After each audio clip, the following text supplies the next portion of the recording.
rien ne vaut un bon intermédiaire. Il y a très très longtemps, le monde avait un visage tout différent de celui qu'il a aujourd'hui.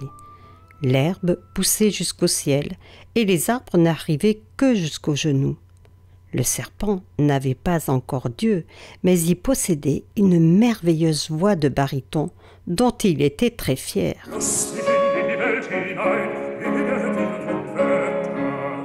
Et, du matin au soir, il s'exerçait. Il n'y avait pas de meilleur chanteur que lui. Plein de nostalgie, il chantait les rayons du soleil, le scintillement de la rosée, l'attrait des merveilleuses couleurs des fleurs et des étoiles. Il chantait tout ce qu'il n'avait jamais vu de ses propres yeux. Son chant était si triste et si émouvant que tous les animaux venaient l'entendre, et c'est par lui qu'ils savaient que le monde était si beau. Seul le serpent n'en savait rien, il ne pouvait que se l'imaginer. Sur une pente, non loin de là, vivait à l'époque un ver de terre qui était affligé d'une autre tare. Il avait, lui, de grands yeux sombres, mais il était venu au monde muet. Il voyait donc briller le soleil et voltiger les papillons bariolés, mais il lui était impossible de communiquer sa joie à autrui ou de confier sa peine. Et les autres animaux ne le voyaient même pas. Un jour, c'était au printemps. Un grillon s'établit dans la forêt. Il écoutait le chant nostalgique du serpent et comme il était petit, il remarqua aussi l'infinie tristesse qui se reflétait dans les grands yeux sombres du ver de terre. Alors, il eut une idée. Il attendit que le serpent soit sorti de sa cachette pour lui parler. « Que votre chant est beau, monsieur le serpent. Vous devez être heureux d'être revenu sur terre après votre long sommeil hivernal. »« Que voulez-vous que cela change pour moi ?» dit le serpent. « Je ne vois pas la beauté du printemps, la floraison des arbres, je ne vois rien. » Le grillon fut satisfait de cette réponse et dit « Écoutez, monsieur le serpent, j'ai réfléchi à votre situation. J'aurais une aide à vous proposer, mais je vous le dis tout de suite. Ce ne sera pas une solution facile. Si vous pouviez accepter de renoncer à votre belle voix, je pourrais vous dire comment vous pourriez voir les beautés de ce monde par vos propres yeux. » « C'est là un discours étrange, monsieur le grillon, » répondit incrédule le serpent. « Je donnerai tout ce que je possède pour avoir des yeux, mais il n'y a certainement personne au monde qui voudrait se séparer de ses yeux, la chose la plus merveilleuse qui soit. » Dernièrement, en me promenant, j'ai rencontré le ver de terre, dit le grillon, et voyant la tristesse infinie qui se reflétait dans ses yeux expressifs, je me suis dit que le ver de terre aimerait certainement changer avec vous. Cette solution vous aiderait tous deux. Vous auriez des yeux et le ver de terre pourrait parler.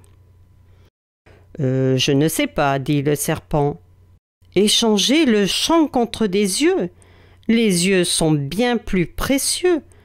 Personnellement, je serais si heureux de voir le monde de mes propres yeux que la voix ne me manquerait pas du tout. » Alors, le grillon offrit au serpent de jouer l'intermédiaire auprès du ver de terre. À peine le grillon eut-il reçu l'accord du serpent qu'il courut auprès du ver de terre. « Monsieur le ver de terre, la grande tristesse de vos yeux a profondément ému mon cœur sensible. J'ai passé des nuits entières à réfléchir comment je pourrais vous aider. Écoutez donc l'idée qui m'est venue. Seriez-vous prêt à donner vos yeux pour pouvoir enfin raconter votre peine et pour pouvoir discuter avec tout le monde ?» En entendant le discours étrange du grillon, le ver de terre se mit à trembler de tout son corps et ses yeux sombres s'agrandirent encore. Le grillon poursuivit. « Vous avez certainement bien écouté le chant triste du serpent dans la clairière. Aimeriez-vous savoir chanter aussi bien que le serpent? Exacté, le ver de terre fit oui de la tête. Voyez-vous, ce ne serait pas si difficile. Si vous êtes prêts à échanger vos grands yeux contre la voix du serpent, vous serez heureux tous les deux. C'est-à-dire, si le serpent est d'accord. Le ver de terre, pour signifier son accord, battit si rapidement des paupières que le grillon en eut le vertige. Il n'est évidemment pas facile de convaincre quelqu'un à se séparer d'une voix aussi belle et aussi entraînée, mais si vous me permettez de servir d'intermédiaire, je me fais fort de satisfaire votre plus grand désir. Et lorsque le ver de terre, inclinant la tête, le grillon, content, se frotta les pattes avant en disant « Donc, nous sommes d'accord ?» Et le visage du ver de terre s'illumina de joie.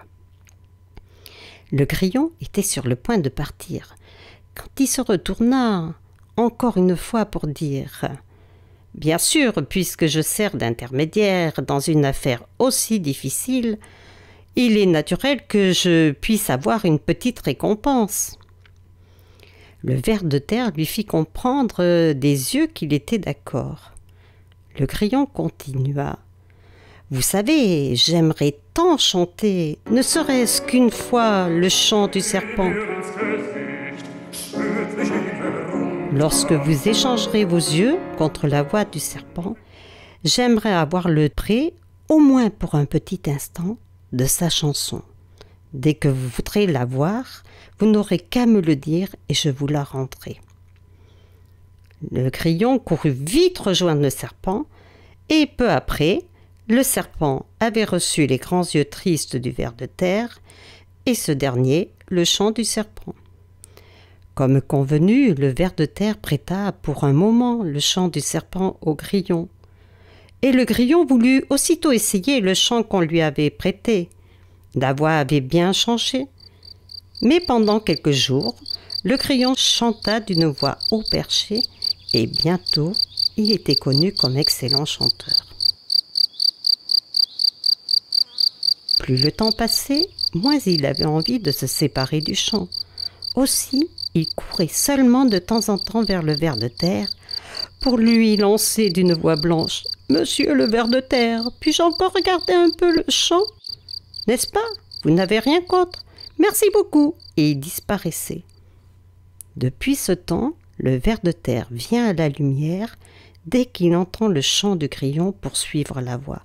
Mais cela ne lui sert à rien, car il ne peut adresser la parole au grillon, et ce dernier fait comme s'il ne le voyait pas. Ainsi, le ver de terre creuse-t-il la terre, du début de l'été jusqu'aux tempêtes de l'automne, poursuivant le chant du grillon, et il attend, dans les mares et les fossés, que le grillon lui rende enfin le beau chant.